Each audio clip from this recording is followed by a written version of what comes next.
Welcome to another episode of Was It Good? Today we're taking a look at Westworld, Star Wars The Clone Wars, and the pandemic movie known as Outbreak. I'm your host, Ravi, and I'm joined by my two brothers, Krishna and Arjuna. We're in the middle of a quarantine, and we've got all your movie and TV show discussion right here. So why don't you tweet at us at Was It Good and tell us what you'd like us to review, because we're lonely, tired, and have had too much to eat. And I think that sentiment is true for everybody. Yes. We're not going to come out of this skinny. We're all going to come out this fat. Yeah. Krisha is clearly a bundle of energy and joy today.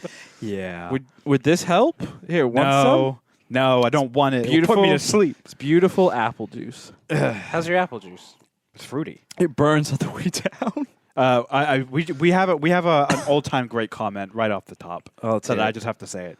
Frenchie 25AA. Yo, your setup just made me coom in my pants. I love it so much. Thank you. Thank you, Frenchie 25AA. That is a top 5 comment all time for us. And those listening on the podcast, we are streaming this live on our Twitch channel. So shout out to our Twitch channel, twitch.tv/wasitgood. You can definitely jump in, interact. Maybe we'll make it into the podcast. And I guess that's what the cool people say now. Wow, that's such a professional intro. It's like you've been hosting this podcast for 76 episodes. Yes, oddly specific, that number. Yes. Do you Actually, ever- technically it's 77 because there's a lost podcast out there with no audio. Do you always try and throw the number of the podcast in? Like, I feel a good like idea. lately you've been doing that. No, I've been doing it recently because, for those who are familiar with us, we've done a few long-range podcasts before in the past few years, and this is our longest running one we've ever done. So, yeah, and Consistency. It was right around every single podcast we've done has ended around the 60 episode mark. Well, we're going to try and get to 100. Either we'll get to 100 or the world will end. Oh, Jesus. Anyway, talking about worlds that end, Westworld. Terrible segue. So we got Westworld, Season 3, Episode 5. What did we think?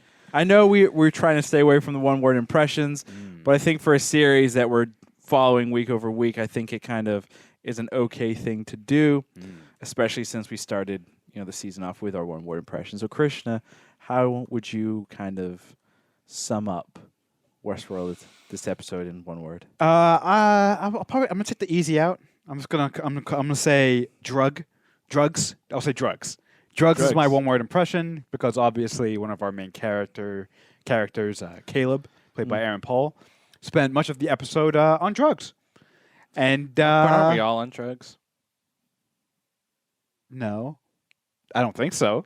And it added a slightly different look and feel to the show than we've had through the first 5 episodes, and that is directly related to the drugs. So yeah, that's my one word. That's my impression. That's what I got from this episode. Drugs. Don't do them, kids. Arjuna, what about you? I'm gonna go with choppy. I thought the episode, specifically with the drug scenes, were extremely choppy. I didn't like how it was done, and I thought it hindered the episode greatly. So choppy. I'm going to go with art. And basically, I'm saying art because it takes drugs and choppy. And when you try and do something interesting visually and you kind of go off the norm a little bit, you get what they want to refer to as art. So they were trying to do an artistic thing. Didn't really work, much like this one-word impression. And my impression to your impression is fail. Jesus. I would go with fake, but yeah. So if you reverse our sentence, it's choppy art drugs. That sounds like something art kids in like college are all into. We're going to start this movement. Aren't all the kids into it? I wouldn't know. So the big thing in the episode was obviously the drug trip out. I thought it was interesting. I thought it was kind of a unique way to kind of show party drugs. And what I mean by that is we're in the future. Cocaine, marijuana, shrooms, heroin, LSD, ecstasy. I'm just listing drugs at this point. Yeah. But my whole where I'm going with this is like in the future there would be something kind of new and different. And my favorite actor of all time, Marshawn Lynch, made an appearance in this episode, and he explained to both Aaron Paul and to us, the audience, what was happening, which was you're on that like cinema drug right? Where you're kind of going through different types of cinema styles. We saw that definitely with color grading. I don't know if you guys noticed, like the aspect ratio also changed a bunch in this, and then also just the general music, also the vibe and everything kind of changed. So,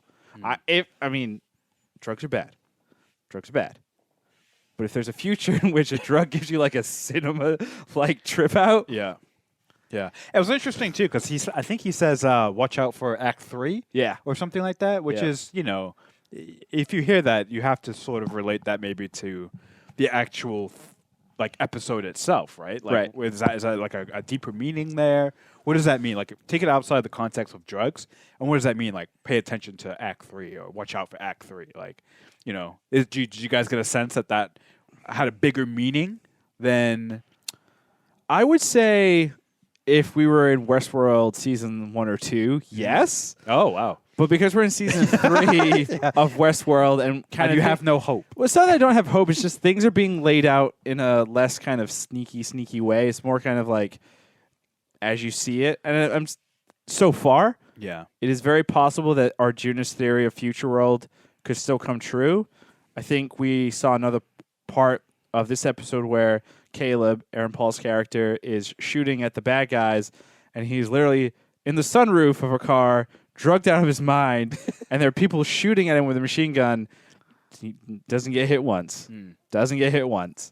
So it's kind of A bit fantastical. very fantastic. He's got that plot armor. He's the one that has to shoot the rocket off, all that type of stuff. Just to go, to continue on this thought train of the drug trip, and to go back to my word choppy, I thought I liked the idea of changing the aspects and stuff up, but like there were a couple instances where I just felt like it didn't work. So, for example, when they were going into the black and white phase of the drug trip, they kind of went from like Caleb, who was black and white, and then they switched the perspective of Dolores. And I just didn't like that. I didn't like just going from like the black and white and then like you move over and it's like from Dolores' point of view. I felt like they should have done the trip all from Caleb's point of view. And I didn't like the jumping in and out of it. Specifically at the beginning. They did a better job as they went on in the trip, but like at the beginning it was just really jarring. And I was just kind of confused as to like what was going on, and it's just lazy to me. Like I feel like they've done stuff like that really well before, right?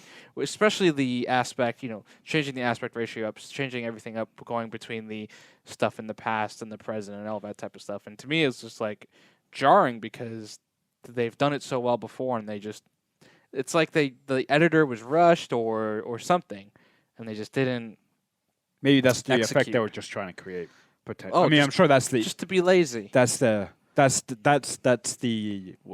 cinema. I don't know. That would be their explanation. They're trying to convey his confusion and jarring experience of whatever he's on with the situation. They're trying to convey that to you with how they edited it. I'm sure that's what they would say. I kind of enjoyed that though, like it going back and forth between the two, and to me it didn't come across as choppy. I think it kind of leads. It actually kind of helps your theory a little bit because this is all his experience. Like if he is the guest, then nobody else would be really experiencing it. But we still need some kind of like outside perspective to kind of see what's happening around him. If that makes sense. And we've never seen everything from his perspective. So why all of a sudden would we change everything up so it's just solely his viewpoint? I guess. I just felt like that it would have been a more powerful trip if it was just from his perspective. It would have been wild. I am trying to help you. To help your point actually about your future world theory. Yes. Let's talk about the big fucking reveal that felt weird.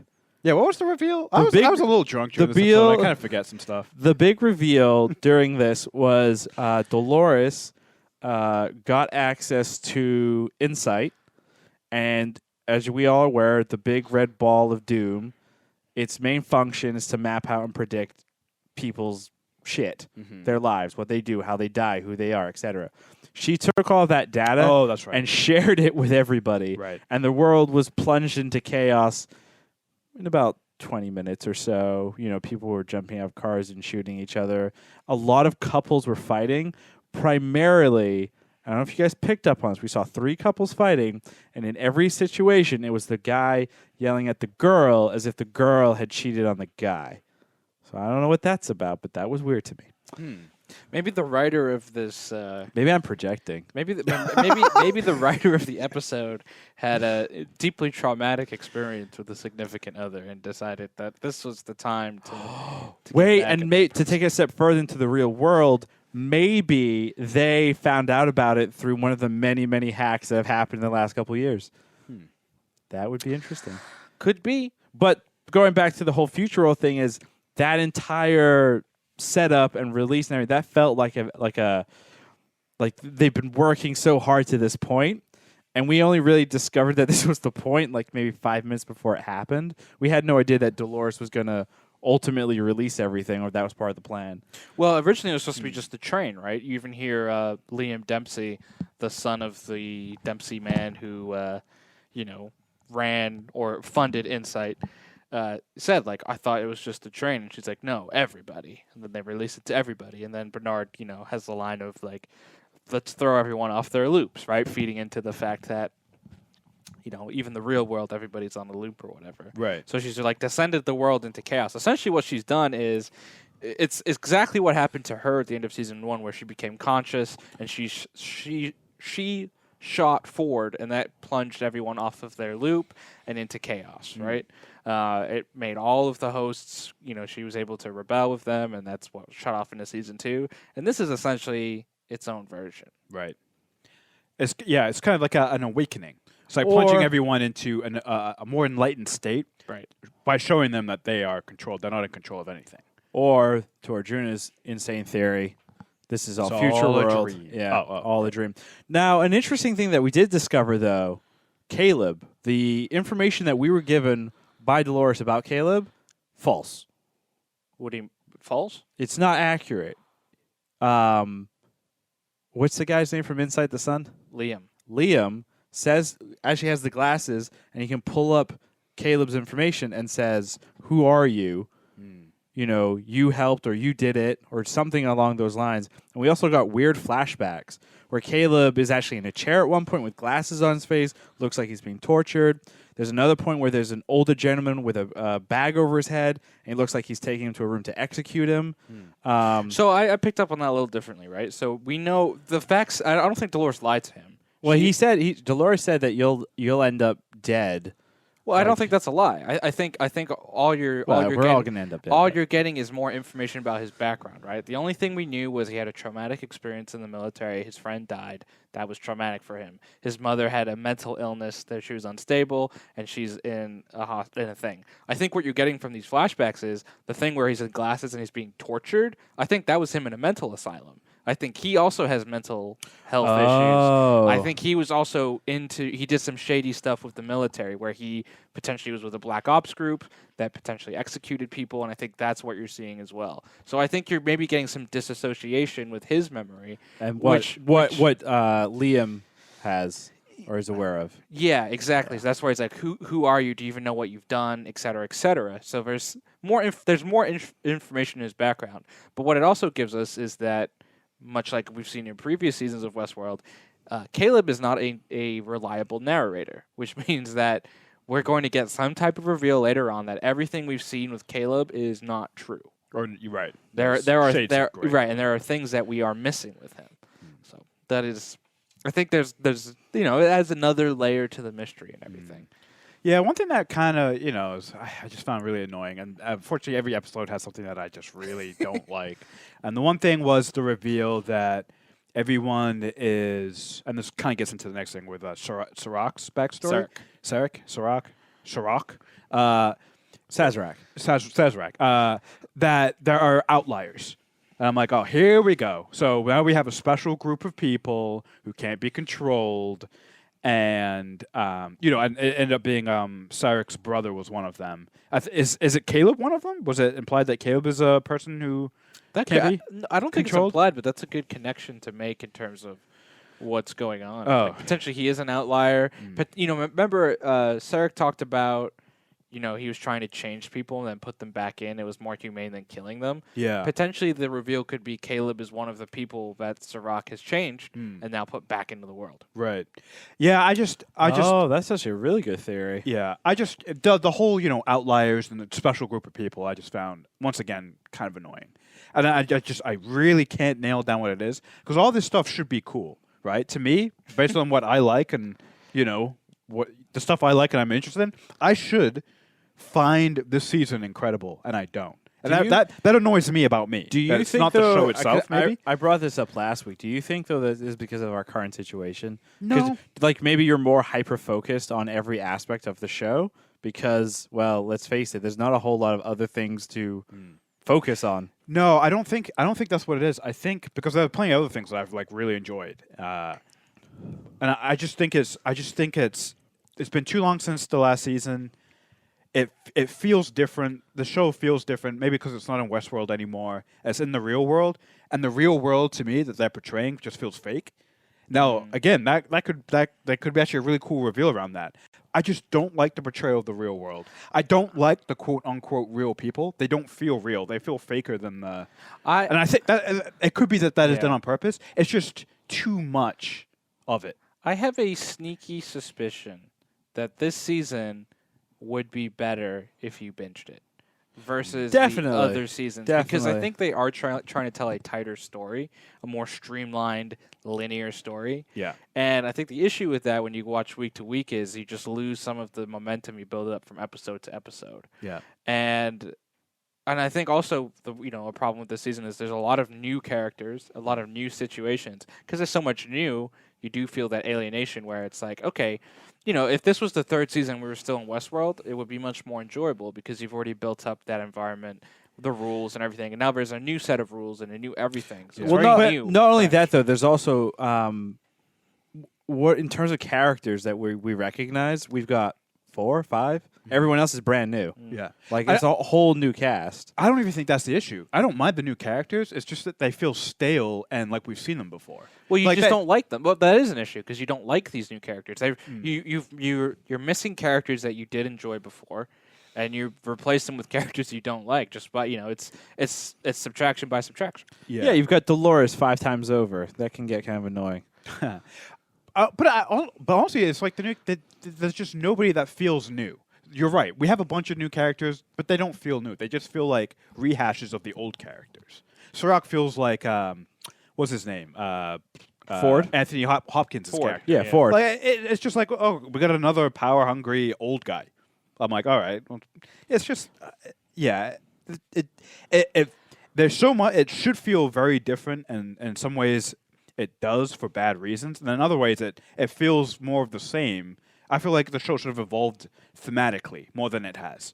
We're still getting some of the same themes, and some of these big reveals, they're just rehashes of the same reveals we've already seen. It's just that because it's supposed to be the real world, where it's supposed to, it's like disguising it. It's supposed to be dressed up differently, but it's the same stuff. It feels like the same shit. But could you make that argument for every show? Yeah, basic. I mean, once Nope. you hit Voltron. Nope. Every season felt very different. A lot of shows. Breaking Bad had a great evolution. The fall of Walter White into where he ends up. Like, yeah, no. I think good shows have very distinct points where they feel different. Bad example, but The Office. The second part of The Office feels very different than the first part. Now, that might have been by mistake. Like, maybe that might have not been the direction they wanted to go. It still felt different. So, yeah. Rant over. question that I have with Insight Yes. and Ford actually bring up this and the landers, whatever they're The called. outliers. Outliers. Ford was like, could you not argue Ford and everything he built was something that goes against the machine because he's basically creating consciousness and all that? Like, wouldn't Sirach have seen this and been like, yo, this shit's going to be very, very, very, very bad? Yeah, and you kind of get hints of there's this conflict, and that's kind of like the hidden undertone, I feel like, of this season, right? So the whole story with Ford's thing was he wanted to create this park and he wanted to create robots to control.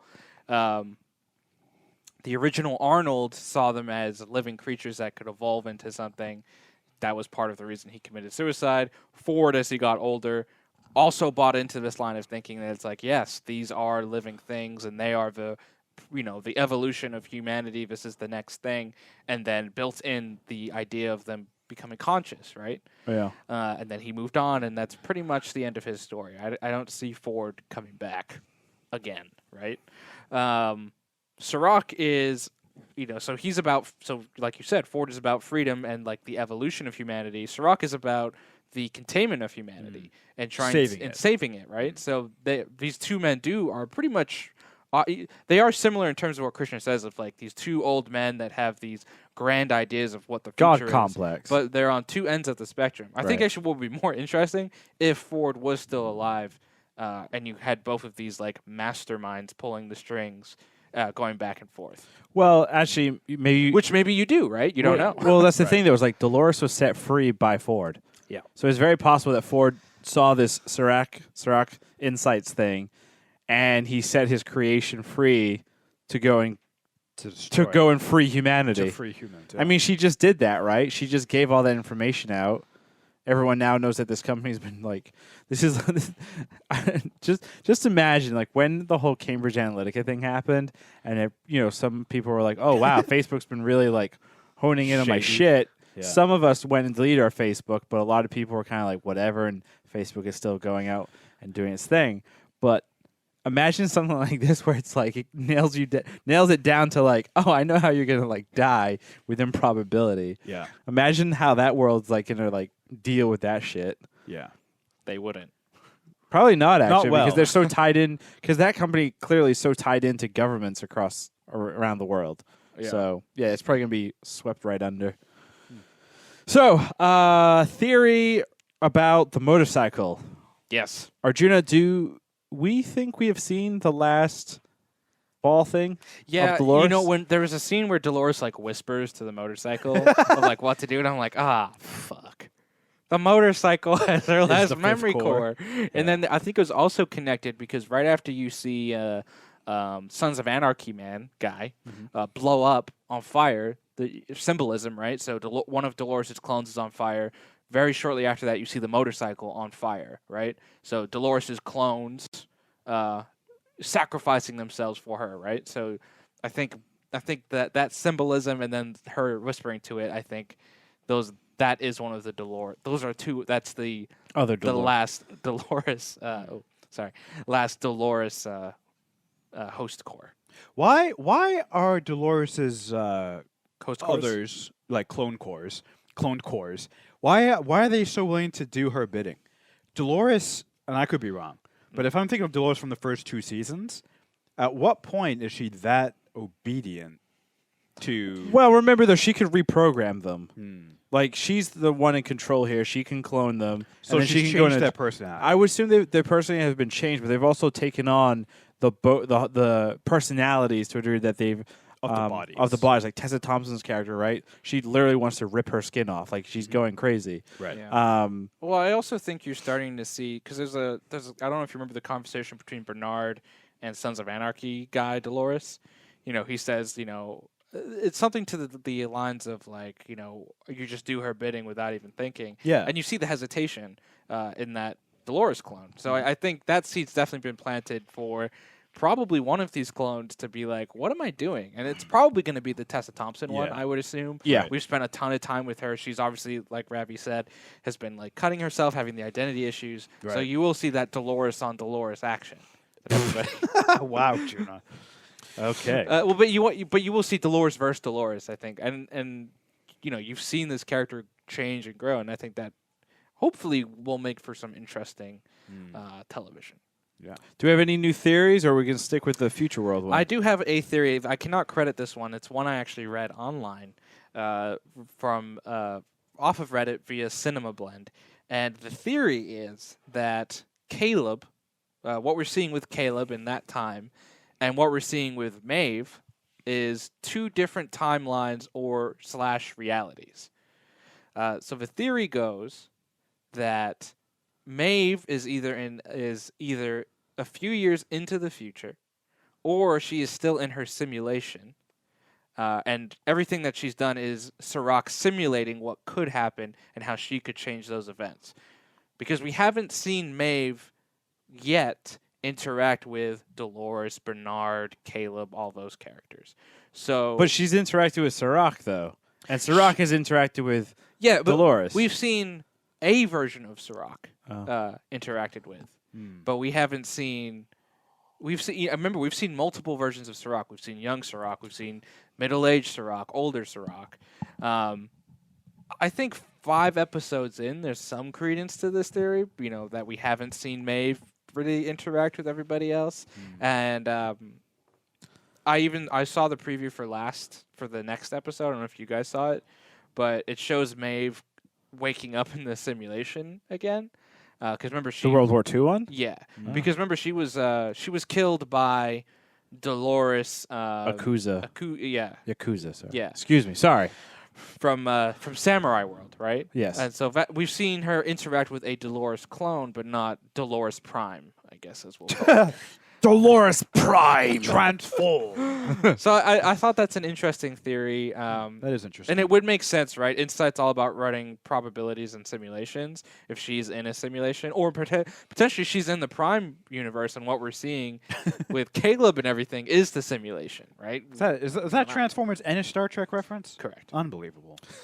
So, last thing to do before we jump into some other stuff here. Krishna, was that Westworld episode we watched good?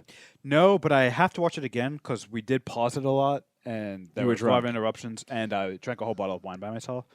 So that might be why it doesn't feel coherent, because literally I didn't watch it in a coherent way. So I say no, but caveat, it might be good. I just need So to rewatch on it. our graphic that we should be putting out when we go through the episode, like Asterisk. recapping, should we go like Krishna, no, and then like a spilled wine glass? No, just put an asterisk next to it. I don't know what that means. You should do homework, and for the next week's podcast, you should Rewatch it. Tell us if you liked it. Or Yeah, not. that's a good idea. I'll probably try and do that. I need to watch it because there's a lot I missed, to be honest. Classic. Juno, was it good? Yeah, I'm going to say this episode was good. There were definitely parts I didn't like, but I still think that the overall mystery is interesting for the season. And we definitely have. I definitely like the twist of. I think Ravi, you said it. The events of what happened in this episode is something you do at the end of a season. It's interesting to see this happen in like the middle of the season. The mid-season. So I think it will be fascinating to see the effects of that. Ravi, was this episode good? It's hard because Christian's right. We did stop it a lot. Yeah, but I think overall, I'm gonna say yes because cool action sequences, the artsy fart stuff was fun and a little bit different to break it up, and then also ruining all of humanity. What's not to love? So yeah, that was good. that makes sense. So moving into this other thing that we like, Star Wars. As you can tell, we like Star Wars. The Clone Wars, the most boring fucking arc in all of goddamn history, came to a close this weekend. Thankfully, The two most, I think. Okay, real quick, hot take. Who's more annoying, these two sisters or fucking Jar Jar Binks? Go. Jar Jar. That's not. Wait, That's you got to throw in Rose from episode 8. Rose isn't that bad. I'm No, sorry. no, 'cause Rose isn't that annoying. I only say that because I saw, I think on Twitter, Yeah. a poll like you can kill one. Which one goes? Jar Yeah. Jar or Rose? Wow. So you bring up Jar Jar. I was like, well, throw in Rose just because some people think they're on par. It's I Jar agree with Jar. you. It's Rose. Jar Jar. Rose. I personally like Jar Jar because I view him now through the lens of Darth Jar Jar. So these two are more annoying than Jar Jar. I'm going to say these two are more annoying, but not because of like, I'm going to base that solely on like we got a 4-episode arc. A full movie. Yeah. We got basically almost a full movie, and it took 4 weeks to get through, right? Yeah. While with Jar Jar fucking Binks, he was a small piece of the movie. There were other things to distract me. While with this, the entire fucking thing was around the literal stupidity of these two sisters. Yeah, but and it sucked. There were redeeming parts to these characters. Like I did think there was some interesting. No. I think they ruined the character. No, I think no. the characters are actually could No, be no, no. I interesting. thought the older on their sister own. was a Yeah. more interesting character. Forget sure. On her forget own. the For sure. redeeming things. I don't care. I go into these not just for the characters, for the whole story. Sure. And I was bored out of my fucking mind. Yeah, but No, you know what? understandable. We know part of the, and I've realized this now thinking about it. Part of the issue with this arc specifically is when we've watched Clone Wars, we normally binge it, right? We've normally watched full seasons. Yes. And so you get through an arc in a day. That's right? true. The bad arcs too, because we know Clone Wars is not It's not a perfect show. Did you do you guys remember the arc where the fucking droids go through the entire galaxy? That shit sucks. Yeah. Wait, I don't remember that arc at all. With like R2D2 and they go on like a secret mission with a bunch of droids, half of them get murdered. Yeah, that one, and then there's the other one where R2 gets stolen. Wait, that sounds in season great. 1. Are you sure that arc was bad? Yeah, there are some bad arcs. Sounds like a great There arc. definitely are bad arcs, but the problem here is we had to deal with it for 4 weeks. You know what I Yeah. mean? Like 4 full weeks of Right. this. So it's like you're waiting the full week for the episode, and then it's not good. Yeah. And versus the last arc, which was very good. Yeah, you know, it was overall. strong. So I think that's the Like the looking issue. at the entire season, like this is the last season of the Clone Wars, supposedly. Looking at the whole thing, it's like they started off so good, and like I get it. It's marketing 101, right? Like show all the cool shit in the marketing, like Darth Maul and Ahsoka, fighting, and Mandalorian, and there's that Mandalorian, like tease the nipples a little here, right? Wow. And then it's just like 4 weeks of this, and Yeah. it's like How many episodes do we have left? God. 4. 4 more. So it's 4, 4, and 4. It's That's gonna how be they four divide this thing. 4 episodes of glory, and you know what sucks? We hope. Exactly. I'm doing to myself what I did with Rogue One. I'm putting my expectations so fucking high. And it can only go down. Yeah. They was- I can't mean, possibly meet. You know what? The next 4 episodes are gonna suck. They're gonna be somehow worse than this. I hope not. I will say this, right? This was. I remember Christian last week had his infamous line of like, "This is the shiniest turd of them all." Wait, I said that? No, but I paraphrased. Oh, for you. okay. You're welcome.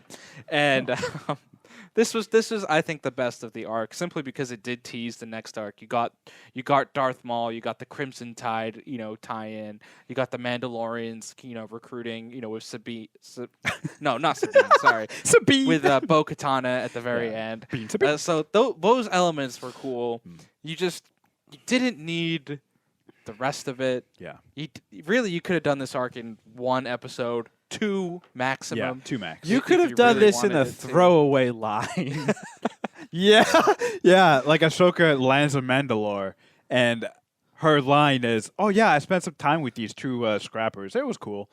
That's the it. end. That's it. That's the arc. I mean, to your guys' point a couple weeks ago, do we think that they're setting up yeah. a spinoff Well, with these characters? No, because I I hope would not. not watch it. Yeah. Honestly, I don't think they're setting up a spin-off. What the feeling I get from it is that there's going to be more material around Ahsoka, whether it's another series, a series of books, maybe some comics or graphic novels. Well, as and we these talk- 2 characters will be important to that. Well, as we talked about last week, we know she is showing up in The Mandalorian season 2. Yeah, okay, so boom, there you go. I would be shocked if these 2 characters don't show up in Mandalorian themselves. It would be dumb. Why have them Hold if they on, are not hold showing on. up? Dear baby Yoda, please, for the love of everything holy in the Star Wars universe, may these 2 characters never ever show up again. Thank you. I'm reading a press release right now, just released by Disney. The next Star Wars theatrical movie is around these 2 characters. Oh, man. Hey, here's some quick trivia. What are their fucking names? Go. Yeah, that's right. Haircut. Yeah. There we go. Yeah. What's their fucking name? Afro and haircut. What's the name of their ship? Oh, the Destiny. Starbringer. Garbage. The Millennium Falcon. Here, Truck. I will name off all the interesting things that happened in this arc. The Jedi are once again painted as pieces of shit. Yeah, that was yeah. Their parents were basically murdered based on another arc in I think season 2 of the Clone Wars series. Season 1. End of season 1. Cad Bane. Yeah, Cad Bane. Cad Bane is the cause of their death. Their haircuts are actually pretty cool. Yeah. And then Darth Maul, Crimson Tide.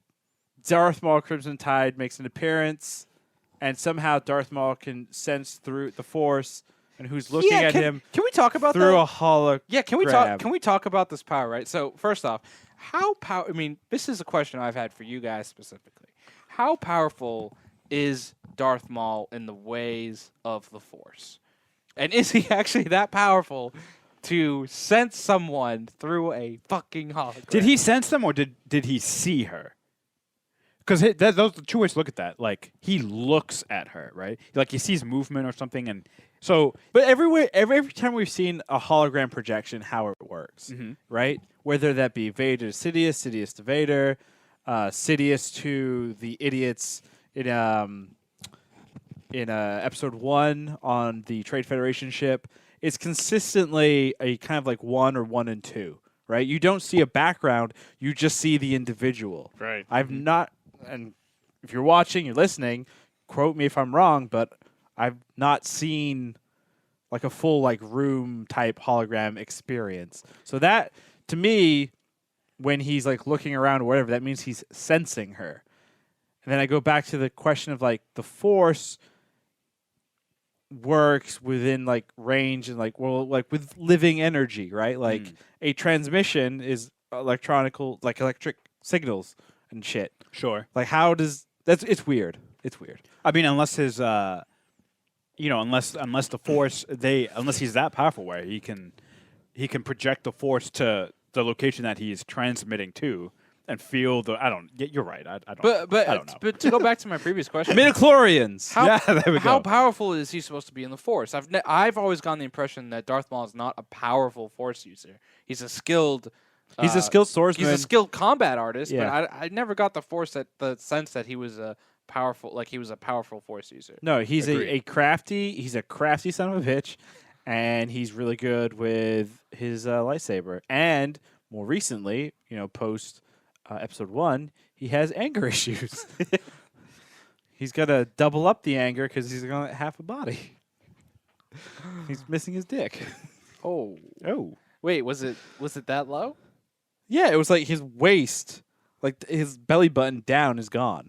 I mean, but, Wait a minute. What? He's an alien, so maybe it's different. I don't know. Check out the visual guide by J.J. Abrams. I'm sure he fucking put it in there. Maybe. Anyway, next week is going to be better for Star Wars: The Clone Wars. We hope. We hope. I'm just going to once again say for everybody, It was amazing. this was bad, right? Nobody liked this. Nobody liked Star Wars: The Clone Wars Season 7, Episode 8. Or 5, 6, or 7. Yeah. Or 5, 6, or 7, or 8. Shit.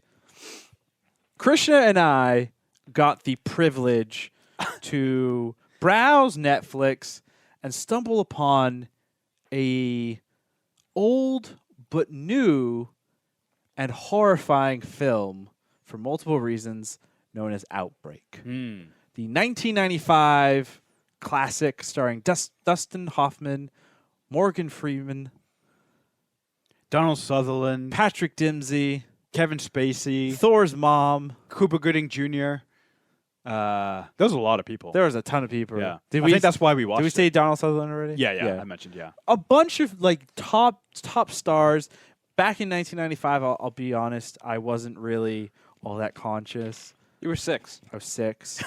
So to me, I don't know if those were big names back then. They were. During that specific time period. Yeah, it feels like before they got big. Yeah. I can't. I'm not really tell entirely you sure. there, Like I think like Cuba. Gooding Jr. Yeah, I don't think he was as big during that time period. I don't think so either. Yeah. But interestingly enough, that film came out in 1995, and it's basically about a virus yeah. that has a 2 to 3 day incubation period, and then it kills you. Actually, no. It's like a few hours. Remember? So it was like you can catch it, and then I think 9 hours later you're showing symptoms. Oh, and then 24 hours you're dead. 24 to 40 hours then you're dead. Yeah. So horrifying film, Krishna. I wouldn't go with horrifying. Well, horrifying implications. Well, to clarify, I'm not saying what the film's subject matter was horrifying. Well, it is. I want to talk about the pacing of the film. Oh my and God. what the fuck happened in that film. It was an incredible movie, and let me tell you why and how. Because it should be like the Bible on how to make a good bad movie. The movie was entertaining as hell. The pacing was shit. The pacing Like, was it too was, slow? I think, the worst pacing I've ever seen in a movie, which somehow made it very entertaining. I will bring up a really bad, like, for those listening and those watching, I am not directly relating it to current events, but if you want to look at it like on a chart in terms of things like ramping up really, really quick, there's a current event thing that's happening, and that pacing is basically the front end of that curve, if you guys get what I'm trying to say. Like, it just goes really quick. Really, it starts off really, really slow, and then goes woof. No, they do explain that. That's the nature of the virus, right? True. It's a ridiculous incubation So the period. pace reflects the virus. You know, I don't hate it. I don't hate it. Let's say in that way. Here's a quick recap. Oh Movie my God. starts in the 1970s, right? during Vietnam. During Vietnam. Cool. Morgan Freeman and Donald Sutherland land in not Vietnam. Yeah, somewhere else. Somewhere else. They landed there, and the virus is started there, right? They realize this virus is really, really bad. They take some blood samples. They say, we'll bring you a plane. The plane actually has a bomb. They bomb the fucking village and all the people and bury it. Okay, cool, whatever. Come back to 1995. Dustin Hoffman, he's having women troubles with his girl. She goes to the CDC. He's working some military biotech thing. They go back to the same location because guess what? The virus has come back, right? But they think they contain the virus, but actually a monkey has the virus. This monkey goes into like San Francisco, into the port or something like that. The monkey's with Patrick Dempsey's character. Patrick Dempsey, right? He wants to impress Dempsey. He wants to impress his girl who's actually in Boston, but he has this monkey first. So he steals the monkey outside of the port, takes this monkey up north a little bit, I think, to some like pet owner and tries to sell the monkey to the pet owner. Pet owner's like, no, whatever. But the monkey bites the pet owner, right? So, oh no. The monkey... Also, the monkey, I think, eats a banana Yes. that another monkey inside the store eats. Yeah. So this monkey is patient zero, right? So now Patrick Dempsey leaves the monkey, gives the monkey out to the forest, right? This is important. The monkey going to the forest, that's important. So Patrick gets on a plane. He goes all the way to Boston, right? He hugs his girlfriend. By the way, he's died. He's like half dead. He's half dead. He's like sweating. He's sweating. He's disgusting. He's almost the bleeding. girl Yeah. kissed like full on like tongue in the mouth, hardcore kissing. One of actually the most awkward kisses I've ever seen On television. You're not It's French bad. kissing someone like that. No. In an airport. Yeah. Just saying. You would never do that. Anyway, so they're in Logan. He's clearly sick. He's dying. Blah, blah, blah. The owner of the pet store, he's also got it, right? So this is West Coast. This is East Coast, right? Patrick's character, it starts like having issues and eventually dies. The CDC, which Dustin Hoffman's girlfriend / wife, whatever, gets on a plane, goes over there, right? Dustin Hoffman's like, oh my God, we got to figure out what this thing is. But Morgan Freeman is trying to stop Dustin Hoffman because they're trying to like sell the cure or something. They're trying to weaponize it because Russia, China, Cold War, I don't know. So anyway, this is like the first half of the movie, right? Like you can see there's all this shit's happening where it's like Boston could have gotten infected, but they caught it just in time. But now the pet store owner, who's in a small town in California, up north, I think in the San Francisco area, he goes to the small town hospital, right? And I'm talking about small hospital because this is relevant to what's happening today, right? Mm-hmm. He is really, really sick. They draw his blood. Mm-hmm. Some lab technician is like testing the blood. For some reason, he puts his hand in the circular thing and it explodes and he gets blood all over his face. And then the doctor's like, you're fine. You don't have AIDS. Don't worry about it. Cleans himself up. Go to your movie on your date. So this dude, the lab technician, now has it, right? So he goes to the movie theater and he starts coughing. And everyone in the movie theater, in a couple hours, they get the disease. And then everyone in the movie theater now has to go to the hospital. And the hospital is overwhelmed with all these patients, right? This is very true with what's happening today. The hospital systems aren't prepared for all this crazy shit. Dustin Hoffman's character disobeys Morgan Freeman and the CDC chick. They all end up in this small town city. The military just fucking takes over the city overnight. We're talking they do blockades, helicopters, the whole shebang, right? Entire military force in like, I don't know, like 10 hours or something? It's fucking crazy. That was... You have never displayed such good memory on anything. Because this movie is so fucking crazy. How did you remember almost every single detail? We're not done yet. So they're in the city, right? The small town city, right? And this is like a redneck, like up north city or some shit. And the people are like, oh, fuck the government. Fuck them. I want out. They're all afraid. So they like take their kids in the pickup trucks and they just like try to run through the blockades. But the military have like fucking Hummers with machine guns and they fucking shoot the civilians. Dead. And then from there, the movie kind of goes completely stupid. Where Did you mention the helicopter battle? Oh, so the movie from well, that's the thing. The movie from there goes to this whole the president then authorizes bombing the city like they did back in the 70s. The town, yeah, in the U.S. Because the virus is like out of control. Dustin Hoffman's like, no. Let's figure out where this patient zero is. So him and Cuba like grab a helicopter. They fly out to sea. So land. real quick. So by the way, Cuba Gooding Jr., not only does he work in a lab identifying viruses and bacteria and all that stuff, he can also fly a helicopter. And he's also pretty good with a dart gun. Oh, yeah. Was he military? Yes. Yes. Yeah. Well, that makes sense then. No. Yeah. Working in the medical, and then also being able to not just fly a helicopter, evade 2 full-time professional military level. That might be a little hot. Helicopter pilots. They're flying around. He's ridiculous. They do all this crazy Yeah. military thing through the forest and shit. I don't even know what happened there. It's like, what? And then the movie kind of concludes where Dustin Hoffman's in the helicopter and the big plane's coming over to drop a bomb. Now this bomb is very specific. It's not a nuke.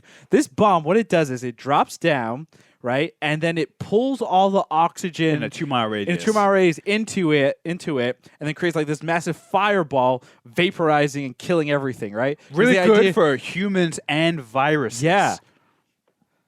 This is 1995. So Where the fuck did they get this idea from? yeah, it probably exists. So Arjuna, as you can see from Ravi's very detailed recap of the movie, Very good movie. one of the greatest bad movies I've ever seen. Well, this movie is not original. It is based off of a nonfiction book called The Hot Zone. Oh wow! You just kind of ruined it a little bit because I wanted it to be original. Yeah. Well, But- it doesn't matter. Yeah. Most of it was original. Trust me. It is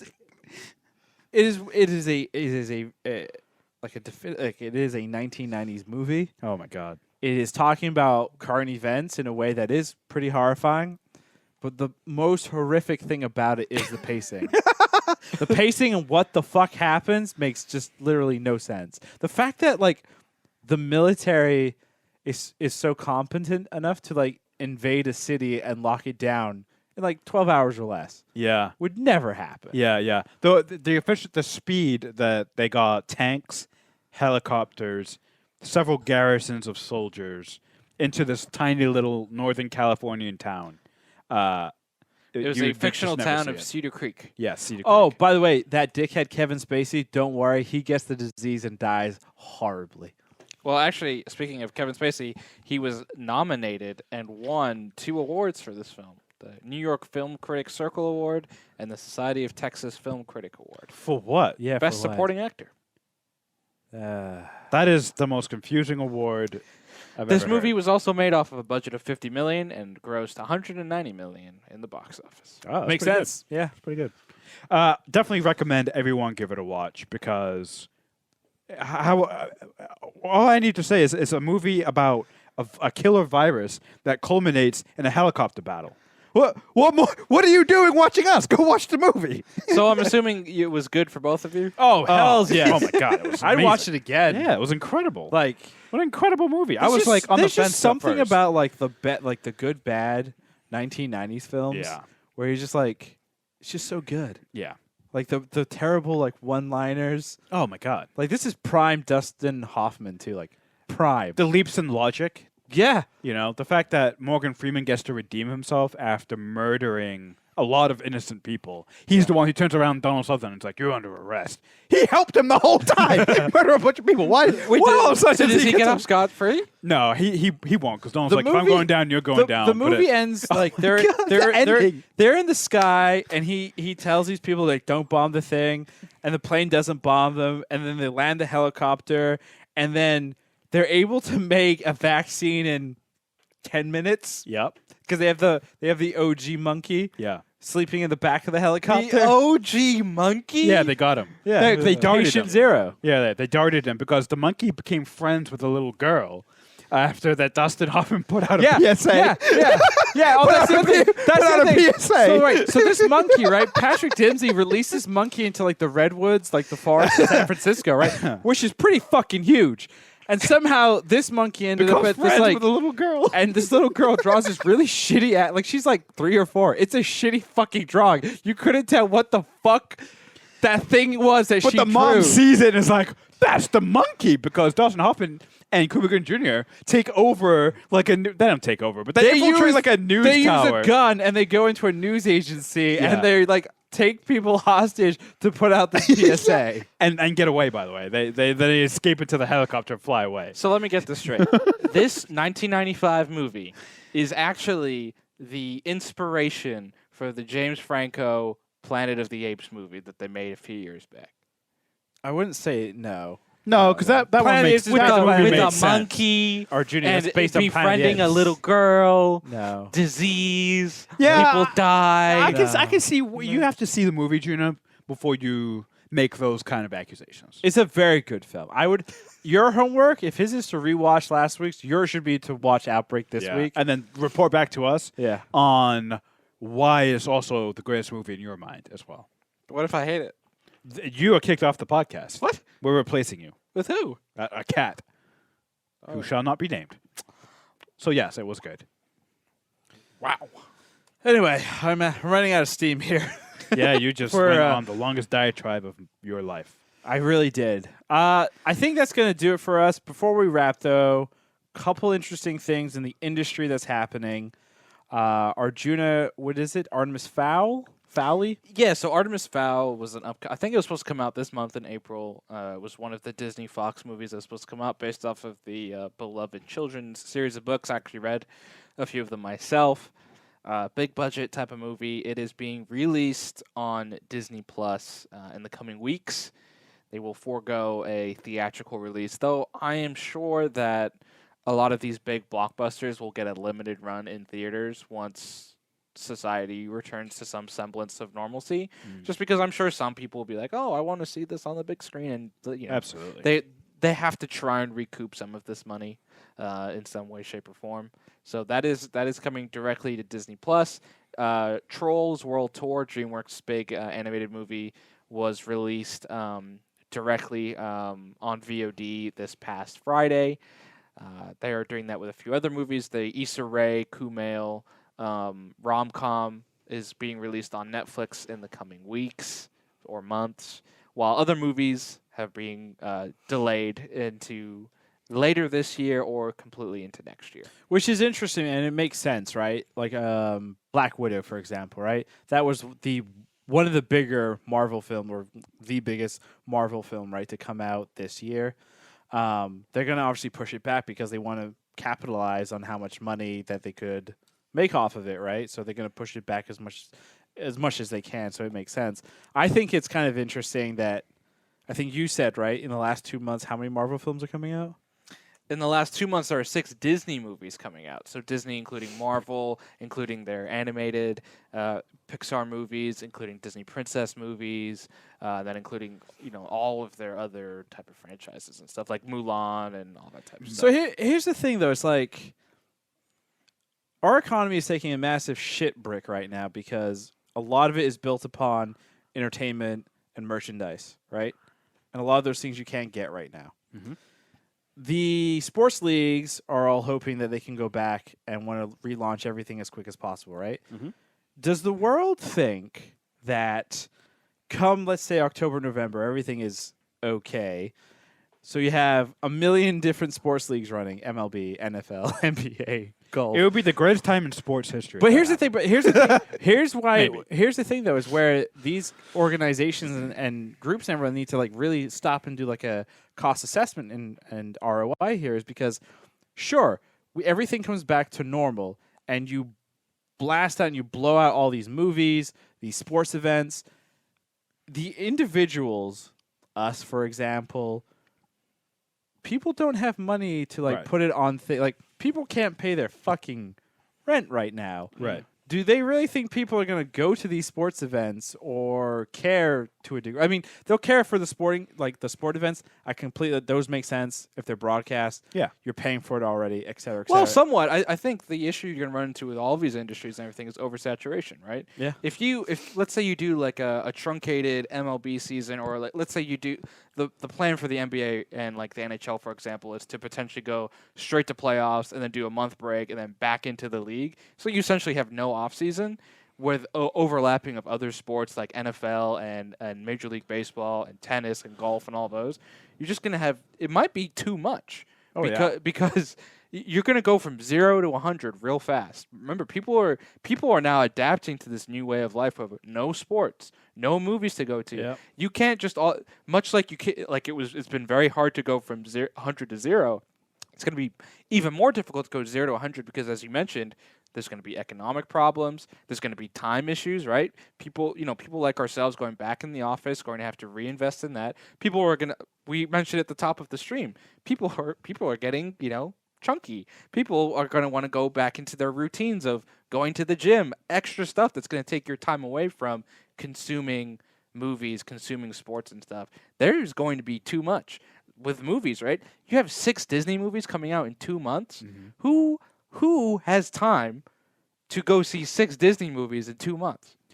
And to make things even more complicated, AMC, this is a rumor, might be close to bankruptcy. So if you lose AMC, one of the biggest movie chains in the world, Christian, the government. That means no more AMC stubs, which means no more $20 a month to see 3 movies a week. Ideally, right? If AMC could stick around, that'd be. I mean, it would be. That would make good. sense. That would people be like Arjuna would find ways. Yeah. Because he was doing that before. You would find ways to go see the movie. Well, I mean, 2 months is 8 weeks. If there are 6 movies, and if the AMC thing was there, I would probably be like, every absolutely. week I would want to go see a movie. Sure. Absolutely. But to your point, though, with AMC, though, is like if AMC is on the verge of they have bankruptcy, to survive, and they might not. I could totally see them doing a real dick move and being like, oh, by the way, we're doubling our prices on everything. Or just they might have to. Or just removing A-list, right? Yeah. Like we can't do that. We can't do this. Like people would understand. Money. I mean, honestly, we're in an interesting time. You're absolutely right. Unfortunately, for a lot of these things, there's not a whole lot of choice. I think there is some choice with the industry though, because Which one? Let's take the movie industry for example, right? That has the most choice. They have a lot of choice because remember, everything is shut down, including production on movies, right? Yeah. So if let's say this goes on for 6 months, if you're shut down for 6 months, that's 6. Sure, you can do a lot of the pre-production. You can write. You can storyboard. You can even do some virtual casting, right? Yeah. But you cannot do production. You cannot film, right? In the way that you want to, unless we're going to start doing the everyone films in front of a computer POV type. Real quick, what's interesting though is Frozen 2. One of the animes from Frozen 2 and the actor who does Olaf, Josh Gad. They actually are putting out digital shorts with Olaf, which I thought was interesting. Olaf from Home? Yeah, something like that. And I think that's kind of cool. That's an interesting way to take a character that's already well-known and adapting it to the situation and then making new content. Stuff like that, genius. Keep doing stuff like that. Anime shows, like Japan and the anime industry and everything, they're still pumping everything out because they can work fully 100% from home. In fact, I read somewhere a new Gundam series is supposed to be coming out end of this year. Oh, fantastic. So I haven't watched the other 30. Gundam, stay at home. Gundam quarantine. But what you can do with some of these live action movies, right? Let's take the Marvel movies, for example, right? Stack it roll up. Delay it because you're delayed in your filming process anyway. Why rush Doctor Strange and the Madness of Circles or whatever it's called? Why rush those types of movies? Just let you can give it time, right? The script isn't even done apparently, so now you have time to write it and get it well done. And I'm sure these we're probably gonna be hearing about delays and stuff fairly soon, right? I mean, nobody up at that level is stupid enough to be like, no, we're going to have 7 movies come out in the same month, from the same studio. You would think so, because we've seen the delays of the initial blockbusters of this spring and summer. Right. And so then it's just inevitable. We just got to wait for them. No one can make those calls. predictions because we just don't know how long this thing's going to go for. It could go longer. If it goes longer, I mean that really changes things. So we have to see. Right now, it's Time- all in up in the air. Time will tell. Whose time, and why will he or she tell? Just kidding. Because they can. That's going to do it for us here at the Was It Good podcast. You can listen to our podcast. We do a weekly episode every Tuesday. You can listen to them on your favorite podcast provider, Spotify, Apple, iTunes, Google something, Google Podcasts. whatever. You're not the boss of me. You can follow us on Twitter at Was It Good, on Instagram at Was It Good BTM, and on Twitch, where we live stream our podcast every Monday evening. Look for the link or the announcement on Twitter. The Twitch link is twitch.tv/wasitgood. Goodbye.